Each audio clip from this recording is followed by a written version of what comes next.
น้องมีพระคัมภีร์โปรดเปิดไปที่พระธรรมโรมซึ่งเราได้อ่านไปแล้วบทที่6พี่น้องจะพบว่าพระธรรมโรมนี้เป็นพระธรรมโรมที่ในข้อ5จนถึงข้อที่14ได้พูดถึงสิ่งที่สำคัญอันหนึ่งซึ่งเขียนอยู่ในสูติบัตินั้นอาจารย์เปาโลได้พูดถึงเกี่ยวกับตัวเองดูในข้อที่6ก็จะมีตัวเก่าคือตัวเองเนี่ยจะเป็นตัวเก่าแล้วก็มีตัวเองที่เป็นตัวใหม่แล้วก็ถ้าหากว่าเราดูในข้อที่6เหมือนเดิมบทที่6ข้อที่6เราก็จะรู้ว่าตัวเก่านั้นก็คือตัวบาปแล้วก็ตัวเก่าและตัวบาปมันก็กลายเป็นตัวใหม่เมื่อเรามาถึงข้อที่13คือเอาตัวเก่าและตัวบาปมาถวายตัวกับพระเจ้า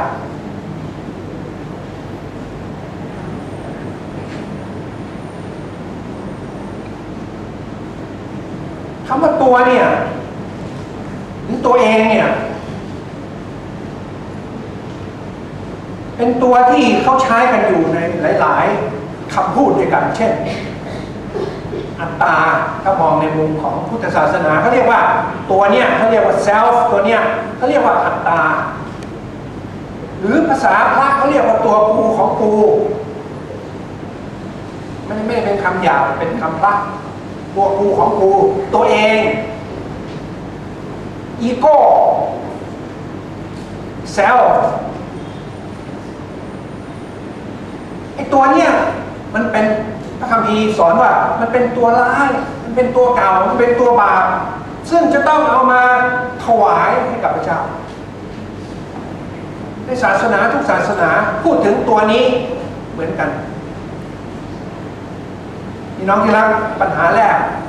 และเป็นปัญหาพื้นฐานของมนุษย์คือปัญหาตัวเองเราไม่ต้องมองว่าใครเป็นปัญหาตัวเราเองนั่นแหละเป็นปัญหาเดี๋ยวจะต้องขึ้นรถกลับบ้านก็ตัวร้ายที่สุดที่เราจะต้องพากลับบ้านไปด้วยก็คือตัวคุณเองเราพูดถึงปัญหาโลกปัญหาเศรษฐกิจปัญหาการเมืองปัญหาสารพัดแต่สุดยอดของปัญหาก็คือปัญหาตัวเองผมมีปัญหาคุณมีปัญหาไม่ใช่คนที่นั่งข้างๆคุณมีปัญหาตัวคุณมีปัญหาก่อนสงครามโลกครั้งที่2จะเริ่มขึ้นกลิ่นอายของสงครามก็เกิดขึ้นหนังสือพิมพ์รายวันฉบับหนึ่งได้ถามประชาชนว่าอะไรคือปัญหาของโลกนี้อะไรคือปัญหาของสงครามครั้งที่1อะไรคือปัญหาของสงครามครั้งที่2อะไรคือปัญหาที่ผมกำลังเทศอยู่นี้มีอีก200สงครามเกิดขึ้นในโลกอะไรคือปัญหาอะไรคือความขัดแย้งของคนในประเทศต่างๆตัวเอง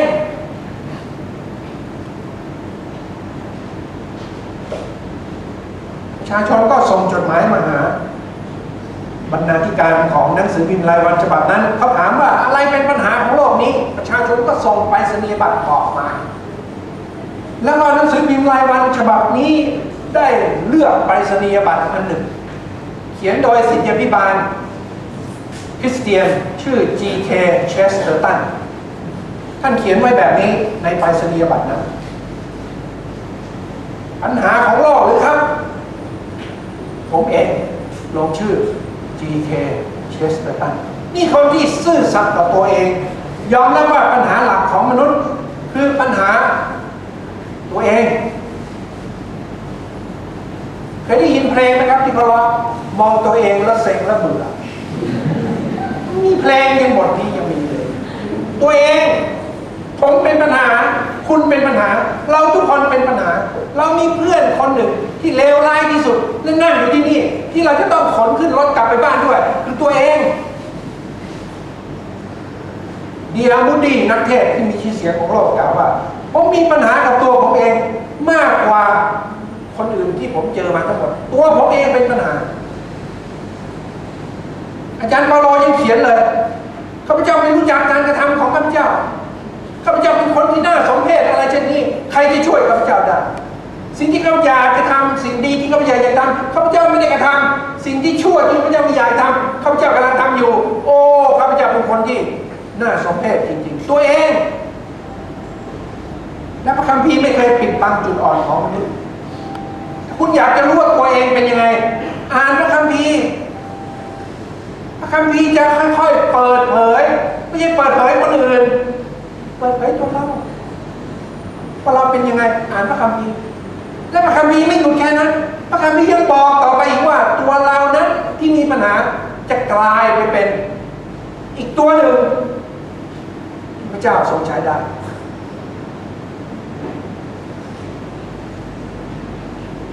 ท่านคือซีโมนสินะนั่นตัวเองต่อไปคุณจะเป็นเปโตรสคือเปโตรแปลว่าศิลาพระคัมภีร์นั้นไม่ได้บอกว่าปัญหาตัวเราคืออะไรถ้าอยากจะรู้จักตัวเองอ่านพระคัมภีร์เล่มนี้และถ้าอยากจะรู้ว่าคุณจะถูกเปลี่ยนแปลงอย่างยิ่งใหญ่ได้ยังไงต้องอ่านพระคัมภีร์ตัวนี้เพราะพระองค์บอกว่าพระองค์จะเปลี่ยนเขาให้เป็นคนใหม่แม้คนใดอยู่ในพระคริสต์คนนั้นเป็นคนที่ถูกสร้างใหม่แล้วสิ่งสัมผัสเก่าๆก็ล่วงไปนี่แน่กลายเป็นสิ่งใหม่ทั้งสิ้นพระคัมภีร์บอกตรงๆเลยไม่ปิดบังเลยพระคัมภีร์เป็นหนังสือเล่มเดียวที่ไม่ปิดบังตัวใครทั้งสิ้นอ่านแล้วจะเห็นตัวเองอย่างแท้จริงในบนรอแมวสิงทะเลทรายวันหนึ่งก็ไปที่สตูดิโอให้ช่างภาพวาดภาพตัวเขาและเขาหันด้านแก้มที่มีแผลเป็นจากสงครามให้นักวาดภาพนั้นได้วาดจิตรกรได้วาดเขาบอกว่าวาดผมไม่เหมือนจริงผมไม่มีอะไรที่จะต้องปิดบังและเขาก็หันด้านขวาให้จิตรกรวาดภาพของเขาวาดตัวเองให้เห็นชัดๆว่าตัวเขาเองเป็นยังไงพระคัมภีร์ก็เช่นเดียวกันแต่พระคัมภีร์ยังบอกต่อไปอีกว่าเราจะกลายเป็นอะไรได้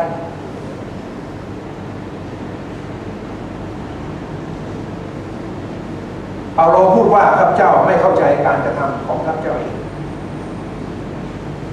พี่น้องที่รักขณะที่เรานั่งอยู่ณโบสถ์แห่งนี้เราพบว่าเราเป็นคนดีมากๆไม่ใช่คนไม่ดีเลยเราเป็นคนดีเรามีความดีเยอะเพราะพระคุณของพระเจ้า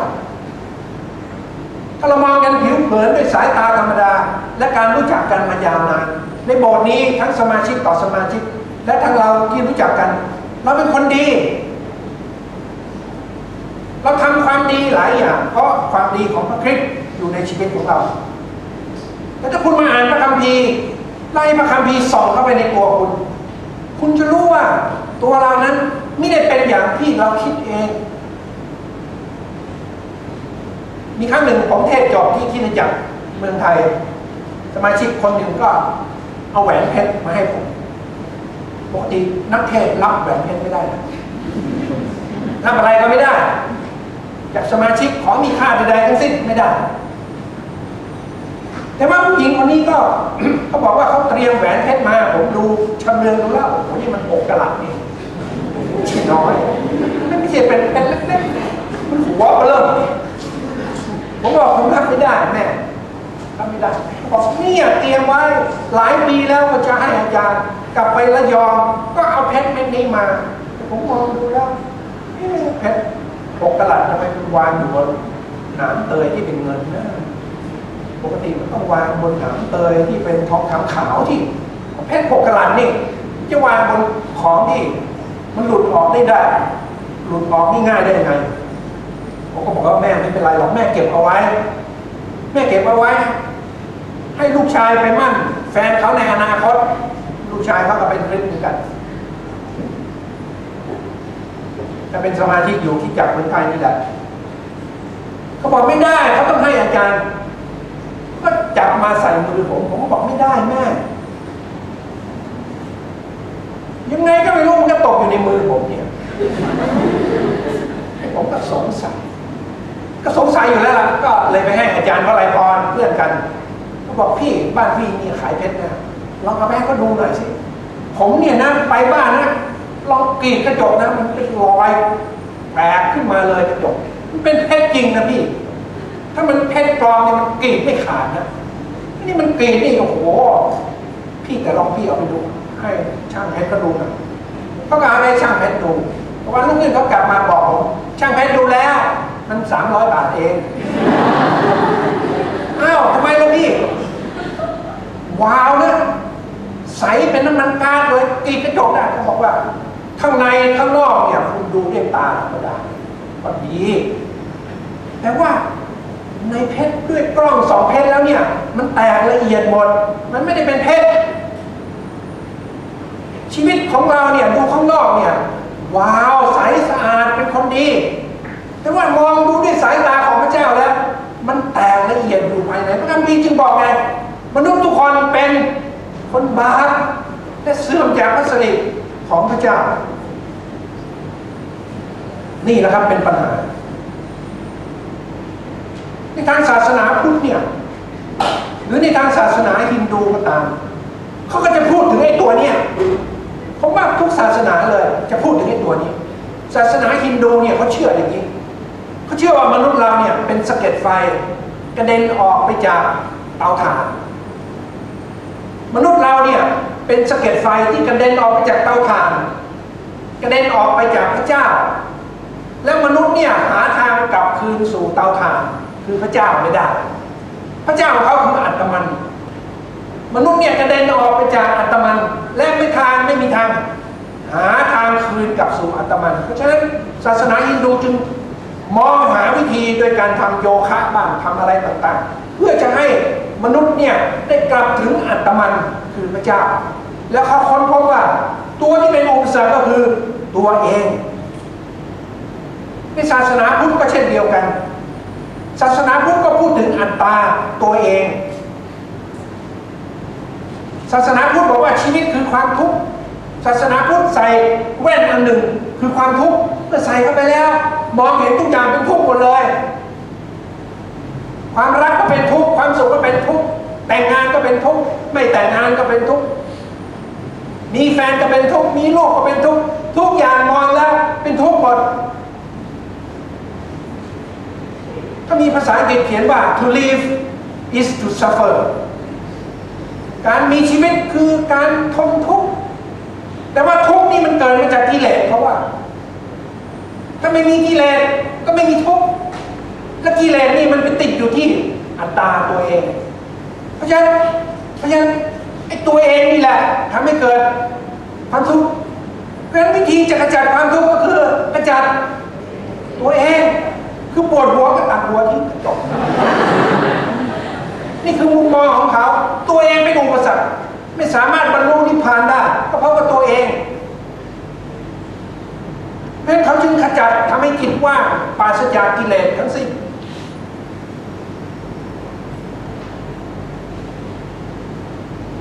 ทันทีที่คุณจะกระจัดกิเลสก็งอกขึ้นเป็น2 เท่าในหลักจิตวิทยาก็เช่นเดียวกันหลักจิตวิทยามองตัวเองในลักษณะอย่างนี้ครับเราต้องรู้จักตัวเองประการที่ 1แล้วก็ยอมรับตัวนั้นด้วยแล้วหลังจากนั้นแสดงตัวนั้นออกมาอย่าไปเก็บกดมันรู้จักตัวแล้วยอมรับตัวแล้วว่าเราเป็นอย่างนี้แสดงมันออกมา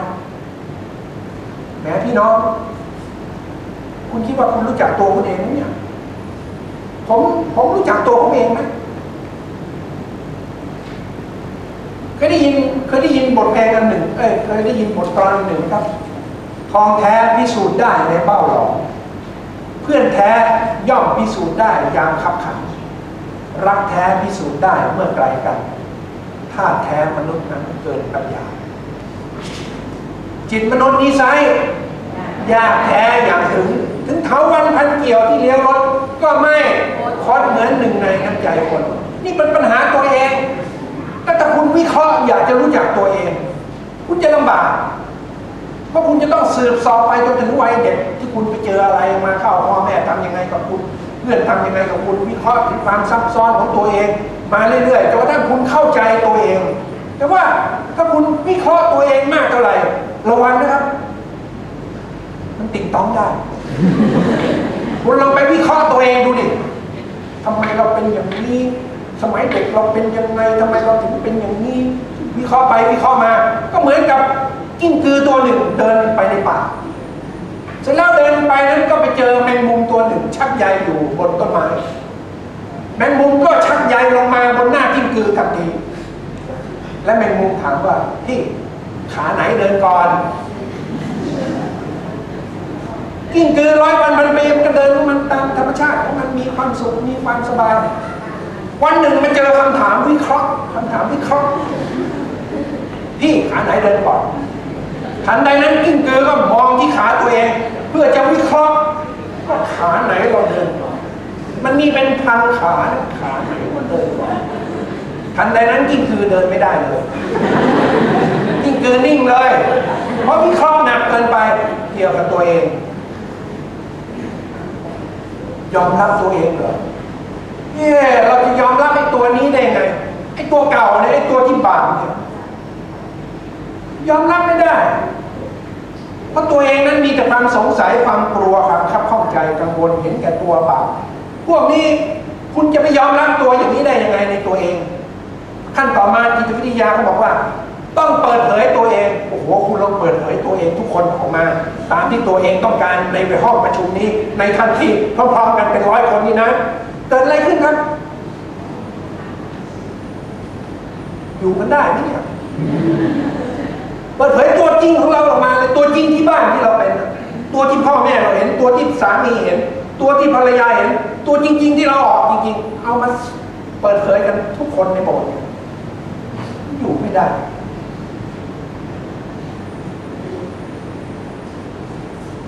อะไรจะเกิดขึ้นถ้าเราแสดงตัวที่ไม่น่ารักออกมาตัวที่กังวลตัวที่คับข้องใจตัวที่กลัวตัวที่สงสัยตัวที่ขมขื่นตัวที่เสียใจตัวที่ผิดหวังแสดงออกมาให้หมดก็อยู่ไม่ได้พี่น้องที่รักถ้าเช่นนั้นคริสเตียนมีทัศนคติอย่างไรเกี่ยวกับอัตตาตัวเองตัวกูของกูตัวเก่าตัวบาปคริสเตียนมองพวกนี้แล้วคริสเตียนเข้าใจเรื่องนี้อย่างไรพี่น้องที่รัก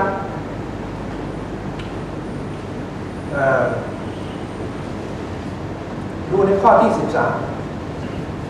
พระคัมภีร์ให้เราทำอะไรเกี่ยวกับตัวนั้นครับบอกผมสิพระคัมภีร์สอนให้เราทำอะไรกับตัวนี้ตอบไหมถวายตัวไม่ต้องไปทำอะไรกับมันเอาตัวนั่นแหละที่เรารู้ที่มันเป็นต้นเหตุแห่งปัญหาชีวิตของเราเอามาถวายให้กับพระเจ้าพระคัมภีร์นี้พี่น้องที่รักถูกเขียนในบริบทของเอเชียศาสนาที่ยิ่งใหญ่ของโลกเกิดในเอเชียไม่ได้เกิดในอเมริกานะครับอเมริกาผิดลัทธิเทียมเท็จตลอดเอเชียนั้นผิดศาสนาที่ยอดเยี่ยมของโลกทั้ง5 ศาสนาเกิดในเอเชียไม่ได้เกิดในที่อื่นไม่ได้เกิดในที่อื่นเลยเพราะฉะนั้นคนเอเชียเนี่ยไม่ใช่คนเอเชียเนี่ยเมื่อเขียนอาจารย์เปาโลเขียนลงไปเนี่ยการถวายตัวเนี่ยเป็นเรื่องปกติในชีวิตของคนไทยของคนเอเชียของคนยิวคนพุทธก็เหมือนกันเวลาลูกเขาเจ็บป่วยเขาเอาลูกไปถวายอะไรครับถวายพระถวายตัวเป็นสิทธิ์การเอาตัวมาถวายเนี่ยเป็นของปกติพระเจ้าไม่ทำลายตัวนี้ไม่ทำลายตัวเองไม่ทำลายตัวเก่าไม่ทำลายอัตตาพระเจ้าสร้างขึ้นมาเป็นอมตะพระเจ้าจะไปทำลายมันไม่ได้เห็นแก่ตัวเนี่ยเห็นได้แต่มันต้องมีตัวที่จะเห็นแก่ตัว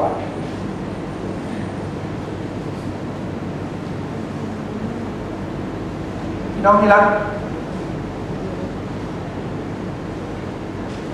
พ่อผมเป็นมหาเล็กทำงานอยู่ในวัง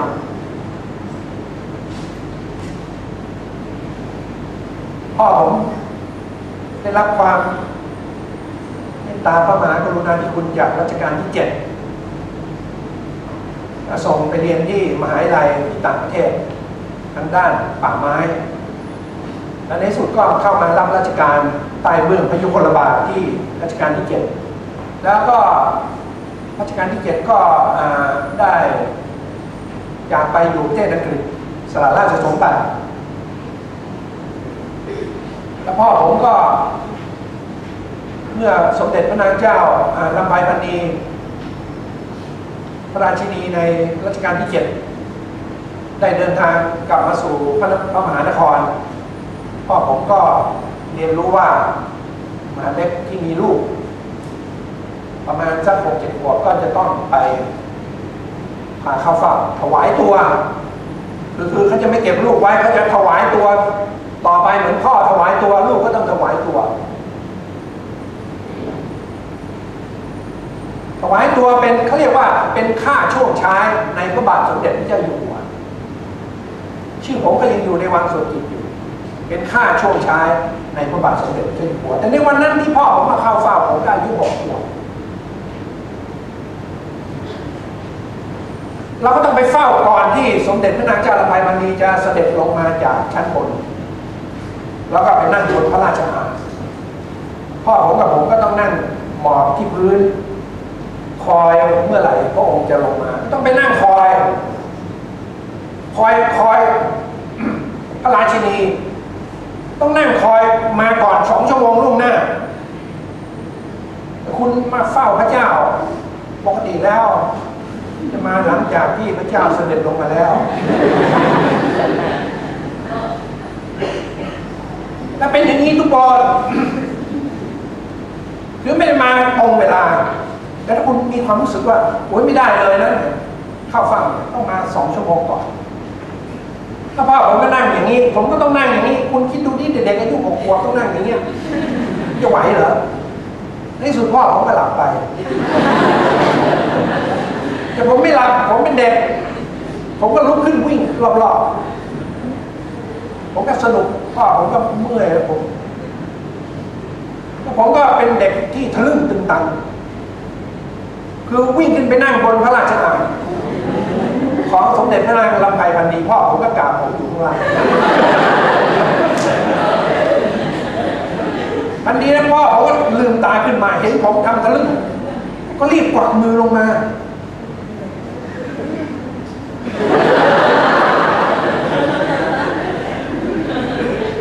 ทันใดเมื่อผมก้าวลงมานั้นสมเด็จพระนางเจ้าลำไพพรรณีก็เสด็จพอดีก็เห็นผมนั่งบนพระราชอาณาของพระองค์สมเด็จพระนางเจ้าลำไพพรรณีก็ถามว่าชื่ออะไรบอกชื่อนันทชัยท่านก็เอาเหรียญทองคำลงยารอพอลำไพพรรณีให้ไว้กับผมก็เก็บไว้เป็นเวลา50 กว่าปีแล้วแล้วท่านก็ให้ทุนผมเรียนหนังสือตลอดไปเลยจนจบปริญญาท่านมีความเมตตากรุณามากเพราะฉะนั้นพี่น้องที่รักการที่เราเอาตัวเราไปถวายเนี่ยมันไม่ได้เสียอะไรเลยนะครับคือมันต้องเสียตัวก่อนตัวที่เรารักเนี่ยต้องเสียไปก่อนต้องไปอยู่ใต้เบื้องพระยุคลบาทแต่ว่าการไปถวายชีวิตของเราให้กับใครเนี่ยให้กับพระเจ้าเนี่ยมันเหมือนกับว่ามันเป็นเคล็ดลับอันลึกลับมากเลยเมื่อคุณถวายชีวิตของคุณให้กับพระเจ้าไม่ใช่ถวายครึ่งตัวเหมือนกับไปซื้อเป็ดซื้อไก่ซื้อครึ่งตัวไม่ได้นะครับต้องถวายทั้งชีวิตให้กับพระเจ้าแล้วคุณดูซิว่าอะไรจะเกิดขึ้นเพราะฉะนั้นพระคัมภีร์จึงเกี่ยวจงถวายตัวของท่านให้กับพระเจ้า yield yourself to God yield คุณเห็นไหมเวลาขับรถไปก็จะมีป้าย4-3 เหลี่ยมก็เขียนว่าให้ทางแปลว่า yield คือหมายความว่าคุณต้องอนุญาตให้รถคันอื่นไปก่อนแล้วคุณก็ตามไปทีหลังงั้นต้องให้พระเจ้านำหน้าไปแล้วเราก็เดินตามอยู่ภายใต้การควบคุมบังคับบัญชาของพระเจ้าพี่น้องที่รักนี่คือการถวายตัวไล่ตัวเนี่ยเป็นปัญหามากมายก่ายกองในชีวิต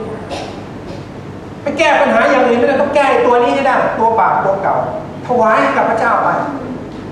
โอ้โหอาจารย์ถวายเลยเหรอถ้าคุณยังถวายชีวิตในธุรกิจได้นี่คุณยังถวายให้กับการศึกษาได้เพียวนี่ก็มอบชีวิตของเขาให้กับการร้องเพลงก็ได้ทำไมจะเอาตัวของเรามาถวายให้กับพระเจ้าไม่ได้พี่น้องที่รักบาปมีอะไรอยู่ตรงกลางครับซินมีอะไรอยู่ตรงกลางซินมีอะไรอยู่ตรงกลางไหนเอาจอลงแล้วก็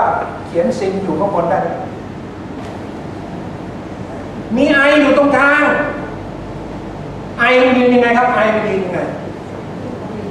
มันยืนยังไงมันไม่ยอมอ่อนน้อมถ่อมตนไม่ยอมถวายตัวให้ใครมันยืนตรงมันเองอีโก้อัตตาไม่บังนะไม่บังอะไรทั้งสิ้นนะผมเห็นพี่น้องทุกคนพี่น้องเห็นจอไม่มีตัวอะไรขึ้นมาไหมครับยังไม่มีนะปากนี่ต้องคอยซะหน่อยเดี๋ยวผีหลอก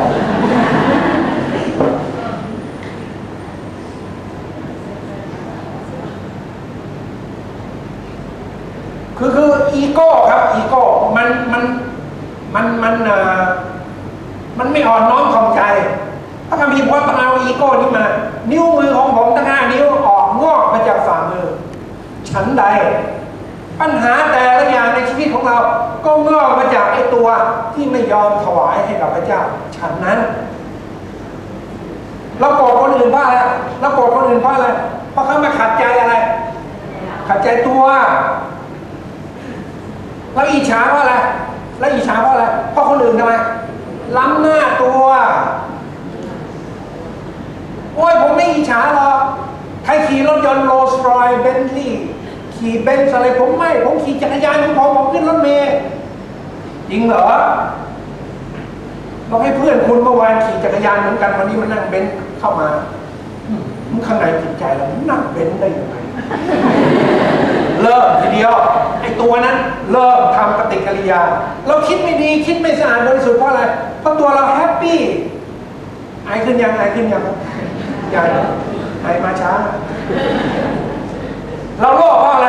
เราโลภเพราะเราอยากจะมีสิ่งดีๆอะไรเพิ่มขึ้นให้กับตัวเอง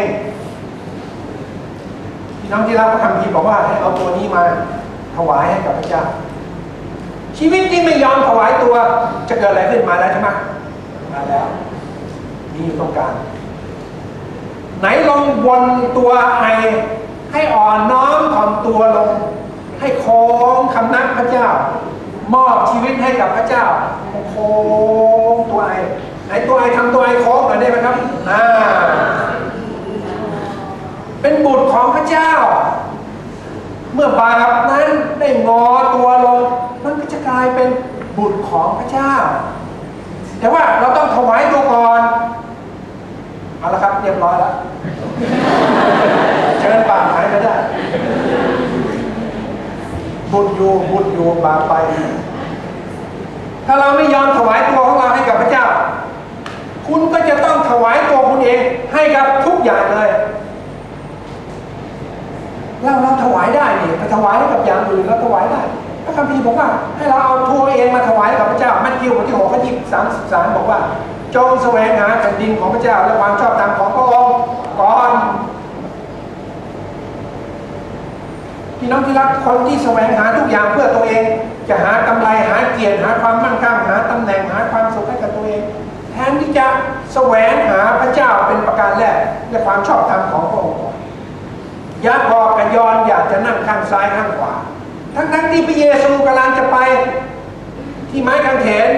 และตัดอัตตาทิ้งพี่น้องดูไม้กางเขนเป็นไงครับมีตัวไอไหมอยู่ตรงกลางมีตัวไอไหมมี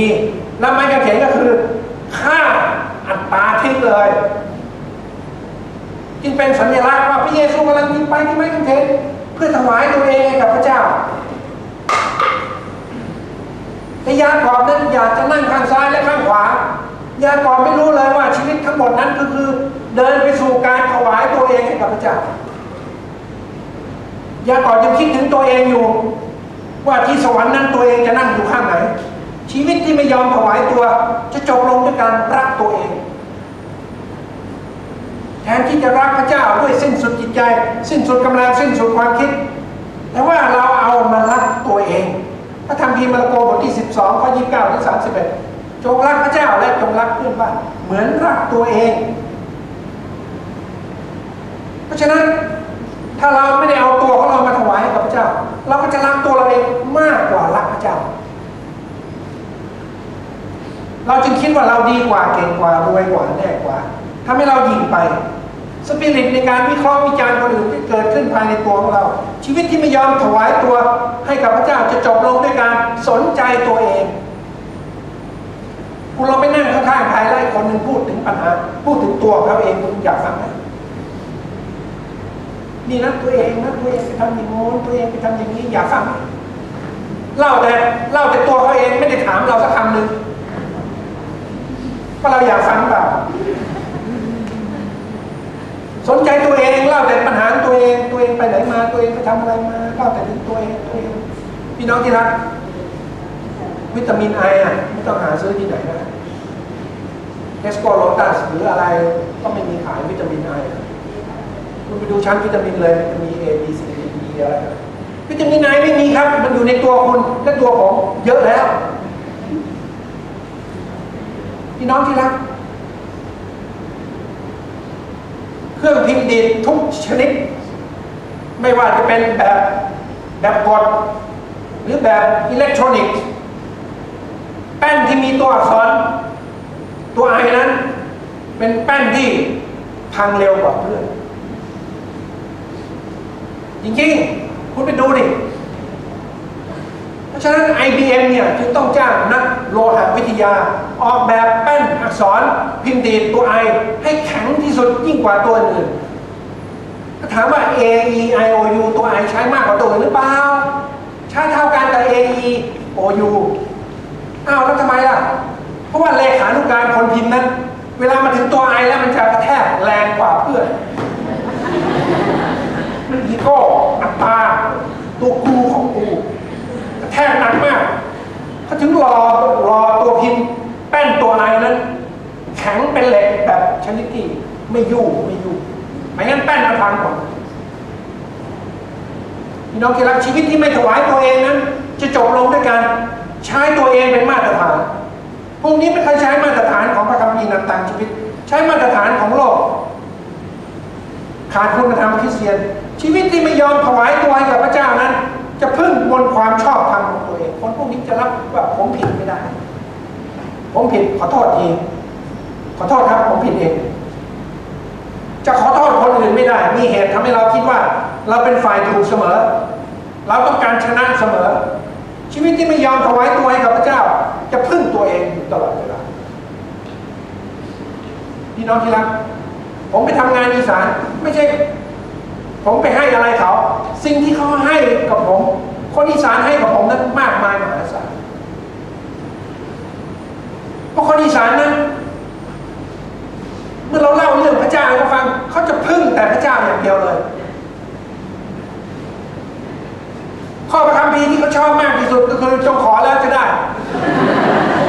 ใช่ไหมเดียว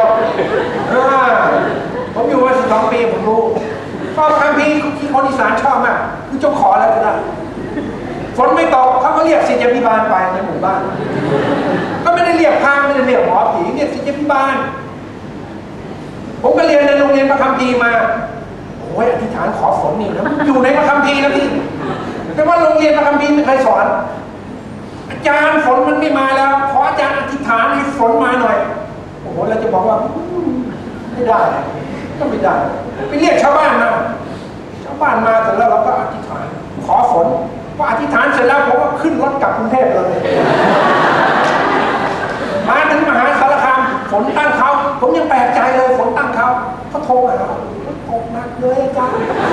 ดีใจตกหนักจนไปน้ำท่วมเรียกอาจารย์อีกแล้วโอ้ผมจะต้องทำหน้าที่ให้ฝนหยุดฝนตกเหมือนฝนหลวงเลยจะไหวแล้วเนี่ยไก่ป่วยควายป่วยก็มาให้ผมรักษาศาสนศาสตร์ไม่เคยเลยอธิษฐานมีแต่อธิษฐานวางมือคนที่ไก่หัวไก่มาเดียวอธิษฐานเพื่อไก่น้อยหลักศาสนศาสตร์ทุกอย่างต้องถูกเปลี่ยนไปหมดนี่ถึงไหนแล้วเนี่ยถ้าคุณไม่ยอมถวายตัวเองคุณก็จะอวดตัวพึ่งตัวเองพึ่งในความรอบรู้พึ่งในการศึกษาพึ่งในดีกรีพึ่งในความสามารถพึ่งในการทำงาน พี่น้องที่รักเปโตรนี้เมื่อรู้ว่าพระเยซูจะไปถูกตึงที่ไม้กางเขนสิ่งที่เขาทำก็คือผมจะไปตายแทนพระองค์พระเยซูหันมาหาเปโตรบอกว่าไม่นานเดี๋ยวคุณจะปฏิเสธเราเปโตรพึ่งในความดีความแข็งแกร่งความศรัทธาของเขาชีวิตที่ไม่ยอมถวายตัวจะเอาแต่ใจตัวเองคนในโลกนี้แบ่งออกได้เป็น2 กลุ่มเท่านั้นกลุ่มที่โอ้พระองค์เจ้าข้านี่เป็นน้ำพระทัยของพระองค์ข้าพเจ้าพึ่งบนน้ำพระทัยของพระองค์อีกกลุ่มหนึ่งโอ้พระองค์เจ้าข้าข้าพเจ้ารู้ว่านี่เป็นน้ำพระทัยของพระองค์แต่ข้าพเจ้าจะไปอีกทางหนึ่งพึ่งตัวเองพี่น้องที่รักในเช้าวันนี้ก่อนที่ผมจะจบผมก็จะต้องมาพูดถึงถวายตัวเองทำยังไงถ้าพูดไปถวายตัวเองเฉยพี่น้องก็จะไม่รู้ถ้าผมอธิบายว่าผมไปเข้าเฝ้าพระบาทสมเด็จเจ้าอยู่หัวถวายตัวเองอันนั้นพอจะเข้าใจได้หน่อยแต่เพื่อที่จะให้คุณเข้าใจอย่างถ่องแท้ในเช้าวันนี้ว่าพระคัมภีร์เวลาเรียกให้เราถวายตัวนั้นทำยังไงโอเคคุณต้องสร้างจินตนาการเอากระดาษมาใบกระดาษอยู่ในมือแล้วนะกระดาษอยู่ในมือแล้วโอเคเซ็นชื่อคุณลงไปใต้กระดาษนั้นอย่างผมก็เซ็นชื่อเลยนันทชัยมีชุมชนเมื่อเซ็นแล้วยื่นกระดาษใบนั้นให้พระเยซูพระองค์ทำอะไรกับผมล่ะอ้าวคุณเซ็นแล้วนี่พระองค์จะเขียนอะไรลงไปก็คุณก็ต้องทำตามนั้นนะเอางั้นเหรอเดี๋ยวพระองค์เขียนอะไรบางอย่างที่ผมจะต้องให้มากเกินไปทำไมไม่มีข้อแม้แล้วคุณเซ็นชื่อแล้วเอาให้ชัดๆแบบนั้นเลยเอาเช็คคุณมาใบลงนามในสมุดเช็คนั้นหลับตาเห็นเช็คไหมหลับตาเห็นเช็คเห็นไหมมีบางคนมีคนไหนไม่รู้จักเช็คเซ็นชื่อลงไปในเช็คแล้วยื่นเช็คนั้นให้พระเยซูเขียนตัวเลขเอาเองเดี๋ยวพระองค์เขียนเยอะก็ดูดเงินจากธนาคารผมหมดจริงคุณเซ็นเช็คแล้วนี่นั่นแหละคือการถวายตัว surrender ยอมทุกอย่างไม่ว่าพระองค์จะทำยังไงกับคุณเซ็นเช็คเลยเอาจริงๆนะเซ็นเช็คยื่นเช็คนั้นให้พระเยซูพระองค์เจ้าค่ะเติมเลยเติมเงินเติมตัวเลขเงินขึ้นตัวพระองค์โอ้ยอย่างนั้นเลยเชี่ยวแล้วอาจารย์ตอนแรกนึกว่าง่ายๆแค่อธิษฐานเฉยๆค่ะขอมอบถวายหรือร้องเพลงข้าขอมอบถวายนะร้องเพลงมีเพลงบทหนึ่งข้าขอมอบถวายโอ้อาจารย์เอางี้เลยเหรอเอางี้เลยถ้าคุณทำอย่างนั้นได้พระองค์ก็จะหยิบเช็คของพระองค์มาใบหนึ่งลงนามเยซูเติมตัวเลขโอ้จุกขอแล้วก็ได้โอ้อย่างนี้นี่แหละผมชอบพี่น้องที่รักคุณจะมีเงินอยู่ในธนาคารสักเท่าไรที่พระองค์จะเติมแต่ในสวรรค์สถานนั้นมหาศาลที่พระองค์จะเลี้ยงดูชีวิตของคุณตลอดไปและความมหัศจรรย์จะเกิดขึ้นทุกวันเมื่อคุณถวายตัวเองให้กับพระเจ้าถวายปัญหาถวายความบาปถวายความกังวลใจถวายความผิดถวายความบกพร่องถวายความล้มเหลวความคับข้องใจและพระองค์ก็จะรับสิ่งที่คุณถวายให้หมดและชำระเราใหม่หมดด้วยเหตุนี้คุณจึงยอมรับตัวคุณเองได้แสดงตัวคุณเองออกมาได้ถ้าคุณถวายตัวในวันนี้ไม่ว่าจะเป็นคริสเตียนไม่ว่าจะเป็นพี่น้องที่มาเยี่ยมเยียนโบสถ์ในวันนี้คุณสามารถจะเอาชีวิตของคุณมาถวายให้กับพระเจ้าได้เวลาเราแสดงตัวออกเราจึงไม่แสดงความกลัวความวิตกความคับข้องใจอีกต่อไปเราแสดงพระคุณความอดทนความรักตัวเราจึงไม่เครียดไม่วิตกกังวลไม่กลัวอะไรทั้งสิ้นเพราะเราถวายตัวของเราให้กับพระเจ้าแล้วถวายเงินถวายบ้านถวายบุตรถวายงานแต่ถวายตัวนี่ถวายยากในเช้าวันนี้แหละผมก็จะให้โอกาสนี้ถ้าเทศนาไปแล้วไม่ทำอะไรเลยไม่บอก how to ไม่บอกว่าจะทำยังไงเลยก็ไม่ดีนี่บอกแล้วมันเหมือนกันอย่างนี้พี่น้องมันเหมือนกับว่าคุณเป็นขอทานถือไม้เท้ามีกะลาอยู่ใบหนึ่งและมีเสื้อเก่าๆที่แสดงถึงว่าเป็นเสื้อขอทาน และพระเจ้าบอกว่าคุณต้องทิ้งสามอย่างนั้นออกคุณต้องทิ้งไม้เท้าคุณต้องทิ้งกะลาคุณต้องทิ้งเสื้อตัวนั้นแล้วเดินเข้าไปในพระบรมมหาราชวังและใส่ชุดใหม่และนั่งบนโต๊ะเสวยพระกยาหารกับพระราชาคุณจะเข้าไปด้วยไม้เท้าด้วยกะลาด้วยเสื้อเก่าๆนั้นไม่ได้คุณต้องสลัดทุกอย่างทิ้งแล้วเดินเข้าไปตามที่พระเจ้าเชิญให้คุณไปถวายตัวและเดินเข้าไปในพระบรมมหาราชวังและนั่งเสวยกับพระราชานี่คือสิ่งที่คุณจะต้องพิจารณาพระวิญญาณบริสุทธิ์กำลังอาจจะพูดกับคุณอะไรบางอย่างแต่ละคนแต่ว่าสิ่งที่คุณจะต้องทำในเช้าวันนี้ก็คือถวายชีวิต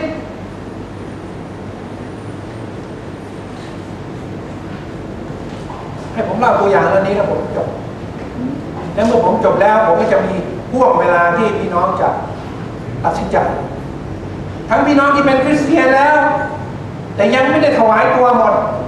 ไม่ใช่ถวายตัวไปเรียนพระคัมภีร์นะครับไม่ใช่นะอย่าเข้าใจผิดนะถวายตัวเพราะว่า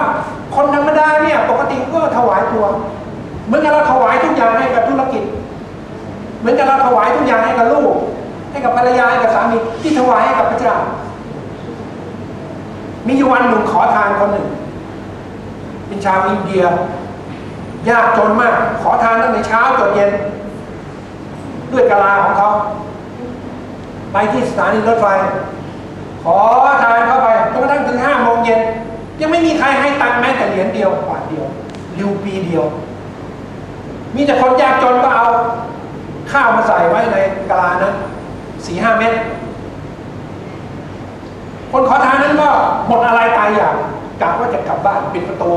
กินข้าว 4-5 เม็ดนั้นแล้วก็คงต้องตาย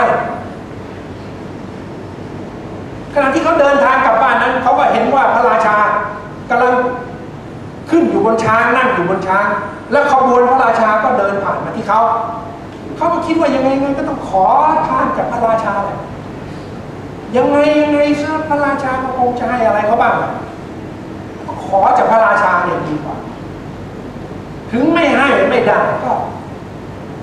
ไม่เสียอะไรอยู่แล้วเพราะเราจะกลับบ้านไปแล้วก็กินข้าว 4-5 เม็ดนั้นแล้วก็ตายก็มายืนขวางช้างโอ้มหาราชาขอเมตตาแก่ข้าน้อยด้วยขอโปรดประทานอาหารแก่ข้าน้อยด้วยพระราชาก็เสด็จลงมาจากเสลี่ยงทองคำเดินมาหาขอทานแล้วก็พูดกับขอทานว่าแกมีอะไรให้ข้ากินบ้างขอทานตกใจอุ้ยผมมาขอจากท่านนะครับเนี่ยผมเนี่ยเป็นขอทานมาขอจากท่านซึ่งเป็นพระมหาราชาแกมีอะไรให้ข้ากินบ้างผมจะมีอะไรนี่ตลอดชีวิตของผมเลยมีความช้ำระกำใจมากวันนี้โดนพระราชาไถผมจะอยู่ได้ไงชีวิตของผมเนี่ยพระราชาบอกว่าแกมีอะไรให้ข้ากินบ้างพอท่านนั้นเจ็บใจมากก็เลยเอาเม็ดข้าวเม็ดนึงใส่มือพระราชาแล้วพระราชาก็ได้ข้าวเม็ดนั้นแล้วก็ขึ้นช้างขี่กลับพระราชวังชายคนนี้เดินกลับบ้านปิดประตูแล้วก็โมโหพระราชามากก็เลยคว่ำกะลาแทกบนพื้นทันใดนั้นตาเขาต้องลุกโปร่งเมื่อเห็นเมล็ดข้าวทองคำตันๆ1 เม็ดวางอยู่ท่ามกลางเมล็ดข้าวเมื่อเขาขยี้ดูเขาก็เห็นว่ามันเป็นเม็ดข้าวทองคำจริงๆทันใดนั้นสมองเขาเกิดเริ่มปฏิบัติการคิดทันทีวิตายเราให้เมล็ดเดียวเราก็ได้เมล็ดทองคำเม็ดเดียวอุ้ยดูอย่างนี้ให้หมดทั้ง5 เมล็ดก็ดีหรอกสายไปแล้วพระมหาราชากับพระราชวังไปแล้วได้เม็ดเดียวไม่ได้เม็ดเดียวณเวลานี้เป็นโอกาสดีของเราแล้วถ้าคุณให้หมดพระเจ้าก็ให้คุณดูที่ไม้กางเขนดิว่าพระเจ้าให้คุณหมดไหมพระเยซูให้ชีวิตหมดแก่คุณจะอยู่ในโลกนี้ โดยให้ครึ่งท่อนมีเป็นไม่ได้ไงยันในเช้าในบ่ายวันนี้ครับในเช้าวันนี้เที่ยงแล้วเนี่ยผมก็จะขอพี่น้องสงบใจทั้งคริสเตียนนะและทั้งไม่ใช่คริสเตียนให้คุณทำสิ่งหนึ่งที่คุณไม่เคยทำมาก่อนในชีวิตคือถวายชีวิตของคุณให้พระมหาราชาองค์นี้แล้วคุณจะรู้ทีหลังจากที่คุณเดินออกไปจากประตูนี้ว่าพระราชาจะทำอะไรขอให้เราสงบใจ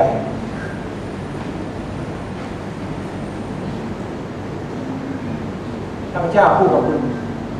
ไม่ต้องลังเลใจลุกจากเก้าอี้ของท่านและเดินมาข้างหน้านี้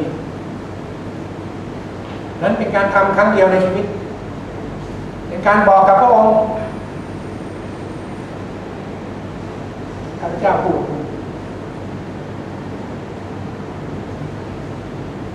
ยกมือขึ้นข้าพเจ้าพูด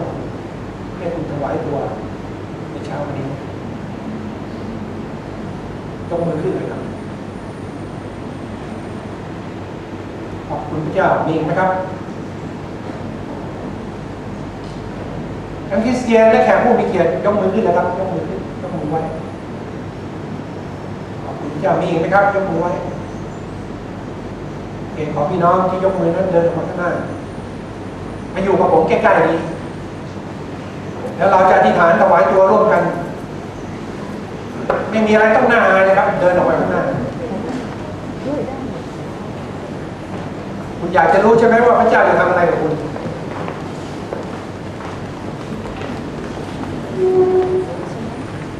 ยืนใกล้ๆกันเลยครับ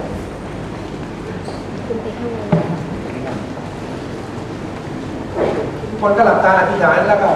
คนที่มีความประสงค์จะเดินมาพี่น้องที่มาเยี่ยมเยียนที่จะจัดเป็นครั้งแรกถ้าคุณอยากจะถวายตัวให้กับพระเยซูก็เดินออกมาด้วยครับให้พี่น้องคริสเตียนช่วยพาเดินออกมาก็ได้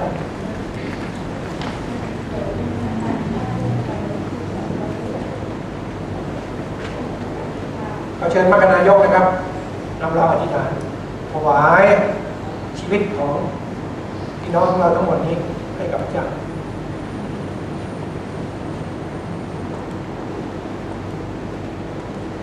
เชิญครับให้เราร่วมใจกันอธิษฐานนะครับความมหัศจรรย์จะเกิดขึ้นกับชีวิตของท่านณบัดนี้เมื่อท่านในใจของท่าน